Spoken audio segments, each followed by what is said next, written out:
جس نے تاج چھوڑ دیا، تخت چھوڑ دیا، پر نبی پاک کی امت کو جوڑ دیا۔ نبی کریم نے ان کو اپنے ساتھ بٹھا کے کہا تھا، صحیح بخاری میں موجود ہے، کہا یہ میرا بیٹا حسن سید ہے، یا مسلمانوں کی دو جماعتیں لڑیں گی تو یہ صلح کرائے گا۔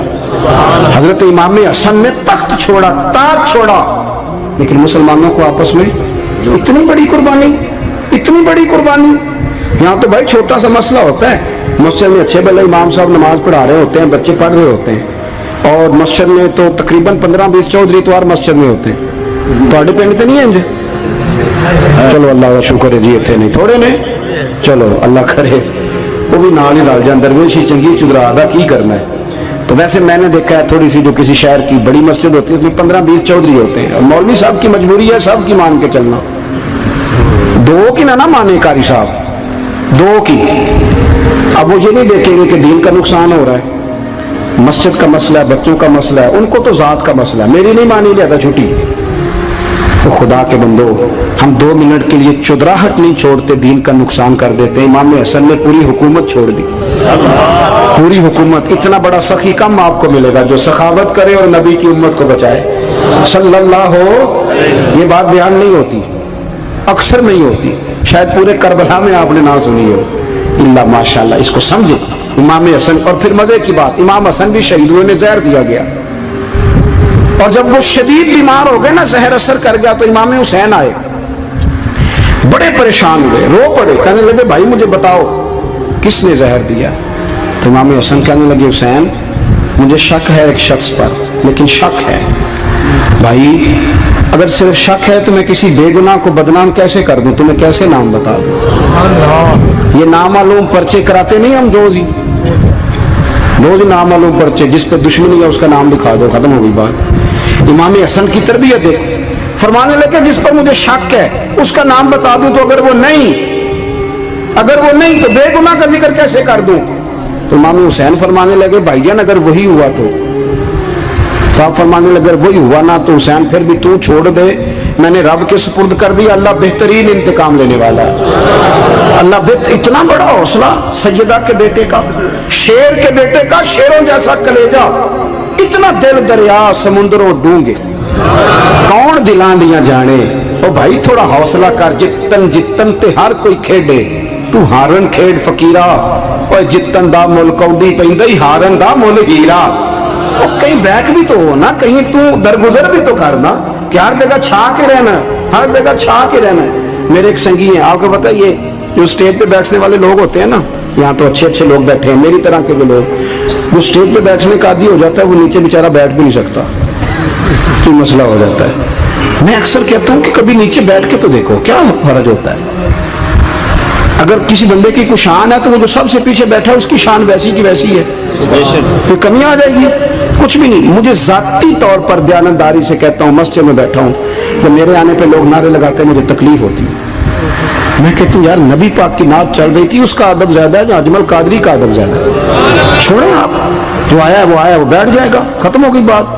اور ویسے بھی جو لوگ جلسوں کے لیے محنت کرتے ہیں نا، بشارے اشتہار لگاتے ہیں، مسجد کی صفائی کرتے ہیں، جو لنگر پکاتے ہیں، وہ تو اسٹیج پہ آتے نہیں، حالانکہ زیادہ ثواب تو ان کو ملتا ہے، وہ تو پیچھے چھپے ہوتے ہیں۔ میں کئی دفعہ مجھے پتہ چل جائے نا اس کارکن نے زیادہ کام کیا اس جلسے کے لیے، تو میں اس کے کان میں کہتا ہوں میرے لیے بھی دعا کری، اس لیے کہ تو نے محنت کی ہے، تیرا اجر اور ہے۔ ہم تو شام سے آئے بیٹھے اور چھٹی کر گئے۔ بھائی تھوڑا پیچھے بھی دیکھے، نبی کریم کے پورے خاندان کی قربانیاں، پورے خاندان۔ دوپہر کو کھانا نہ پکا ہو تو ہمارے بچے موبائل توڑ دیتے ہیں، اور شام کو مرضی کا نہ پکا ہو تو واک آؤٹ کر جاتے ہیں، کہتے ہیں لے آؤ پیسے پھر برگر لے آئیے، میری مرضی کا نہیں پکا۔ سیدہ فرماتی ہیں میرے گھر میں مہینہ چولہا نہیں جلا، مہینہ چولہا۔ 3 روزے رکھے سیدہ فاطمہ نے، مولا علی نے، امام حسن نے، امام حسین نے، اور تینوں دن افطار کے وقت فقیر مانگنے آ گیا تو کھانا وہاں دے دیا۔ آپ کا کیا خیال ہے جو بے صبر آدمی ہو وہ کربلا میں جا کے لڑے گا؟ جس کو عادت ہی نہ ہو بچپن سے ٹھہرنے کی وہ لڑے گا؟ جو ذرا سی بات پہ ڈگمگا جاتا وہ لڑے گا؟ اسٹیج پہ نہیں بٹھایا تو لڑ پڑے وہ لڑے گا؟ او خدا کے بندو، بڑا حوصلہ چاہیے، بڑا ظرف چاہیے۔ امام علی مقام کا ایک قد ہے، ان کا ایک وقار ہے، ان کا ایک حسن ہے۔ امام حسین رضی اللہ تعالیٰ عنہ نے 25 حج کیے مدینے سے مکے پیدل جا کے،